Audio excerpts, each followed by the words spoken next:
अलंकार। आओ बच्चों, अलंकार के बारे में विस्तार से पढ़ते हैं। अलंकार का अर्थ है आभूषण। जिस प्रकार स्त्री की शोभा आभूषणों से होती है, उसी प्रकार काव्य की शोभा अलंकारों से होती है। अलंकार भाषा को सजाने, संवारने तथा निखारने का कार्य करते हैं। कविता में अलंकारों का प्रयोग गद्य की अपेक्षा अधिक किया जाता है। अलंकार शब्द तथा अर्थ के माध्यम से कविता को अधिक प्रभावशाली बना देते हैं। अतः हम यह कह सकते हैं कि अलंकार काव्य का गहना है। अलंकारों के दो मुख्य भेद होते हैं, एक शब्दालंकार, दो अर्थालंकार। आओ बच्चों, पहले हम शब्दालंकार के बारे में विस्तार से जानते हैं। शब्दालंकार, जिन अलंकारों में शब्दों के चमत्कार पर बल दिया जाता है, उन्हें शब्दालंकार कहते हैं। शब्दालंकार के भी प्रमुख तीन भेद हैं, एक अनुप्रास अलंकार, ख यमक अलंकार तथा ग श्लेष अलंकार। पहला है अनुप्रास अलंकार। अनुप्रास का अर्थ है दोहराना। जहाँ एक ही वर्ण की आवृत्ति एक से अधिक बार होती है, वहाँ अनुप्रास अलंकार होता है।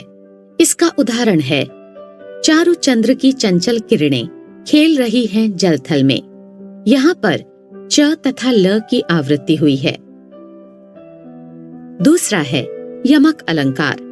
जब किसी काव्य पंक्ति में एक ही शब्द एक से अधिक बार आए तथा वहाँ प्रत्येक शब्द के अर्थ में भिन्नता हो, वहाँ यमक अलंकार होता है। इसका उदाहरण है, माला फेरत जुग भया, फिरा न मन का फेर, कर का मन का डारे दे, मन का फेर। यहाँ मन शब्द दो बार आया है और दोनों का अर्थ अलग है। एक मन का अर्थ है माला के दाने और दूसरे मन का अर्थ है हृदय का। तीसरा है श्लेष अलंकार। जहाँ एक शब्द का एक से अधिक बार प्रयोग किया गया हो, परंतु हर शब्द का अर्थ भिन्न हो, वहाँ श्लेष अलंकार होता है। इसका उदाहरण है, रहीमन पानी राखिए, बिन पानी सब सून, पानी गए न उबरे, मोती मानुष चून। यहाँ पानी का प्रयोग कई बार आया है और इसके अर्थ भी अलग अलग हैं। मोती का पानी अर्थात मोती की चमक, मनुष्य का पानी अर्थात सम्मान, चूने का पानी अर्थात पानी। आओ बच्चों, अब हम अर्थालंकार के बारे में विस्तार से जानते हैं। अर्थालंकार, जहाँ शब्द के रूप के कारण नहीं बल्कि उसके अर्थ के कारण चमत्कार उत्पन्न हो, वहाँ अर्थालंकार होता है। शब्दालंकार की भांति ही अर्थालंकार के भी प्रमुख चार भेद हैं, क उपमा अलंकार, ख रूपक अलंकार, ग उत्प्रेक्षा अलंकार तथा घ अतिशयोक्ति अलंकार। पहला है उपमा अलंकार। जहाँ दो वस्तुओं में रूप, रंग और गुण के आधार पर समानता दर्शाई जाए, वहाँ उपमा अलंकार होता है। इसका उदाहरण है, काजल की रेख सी कतार है खजूर की। यहाँ खजूर की कतार की उपमा काजल की रेखा से की जा रही है। ख दूसरा है रूपक अलंकार। जहाँ दो वस्तुओं में बहुत समानता के कारण एक वस्तु को दूसरी वस्तु का रूप दे दिया जाता है, वह रूपक अलंकार होता है। इसका उदाहरण है, चरण कमल बंदो हरिराई। यहाँ भगवान के चरणों को कमल मान लिया गया है, अतः यहाँ रूपक अलंकार है। ग तीसरा है उत्प्रेक्षा अलंकार। जहाँ उपमा तथा उपमेय की समानता के कारण उपमेय में उपमान की संभावना या सदृश्यता की जाती है, वहाँ उत्प्रेक्षा अलंकार होता है।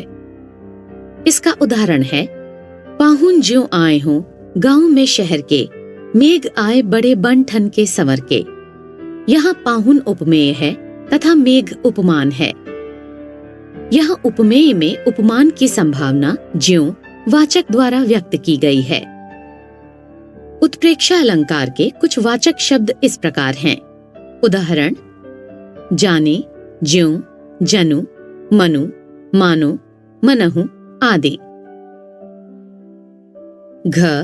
अतिशयोक्ति अलंकार, जहाँ किसी वस्तु, पदार्थ अथवा काव्य का वर्णन बढ़ा चढ़ाकर किया जाए वहाँ अतिशयोक्ति अलंकार होता है। इसका उदाहरण है, देख लो साकेत नगरी है यही, स्वर्ग से मिलने गगन में जा रही।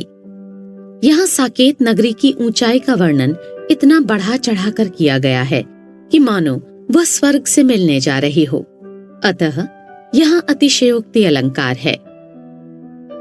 इसके अतिरिक्त मानवीकरण अलंकारों का भी प्रयोग प्रायः काव्य में देखने को मिलता है। आओ बच्चों, मानवीकरण अलंकार के बारे में विस्तार से जानते हैं कि यह है क्या। जब निर्जीव वस्तुओं का वर्णन सजीव वस्तुओं या प्राणियों की तरह किया जाता है तो उसे मानवीकरण अलंकार कहते हैं। इसका उदाहरण है, सागर के ऊपर नाच नाच करती हैं लहरें मधुर गान। इस पंक्ति में सागर तथा लहरों का मानवीकरण जीवित प्राणियों की तरह किया गया है।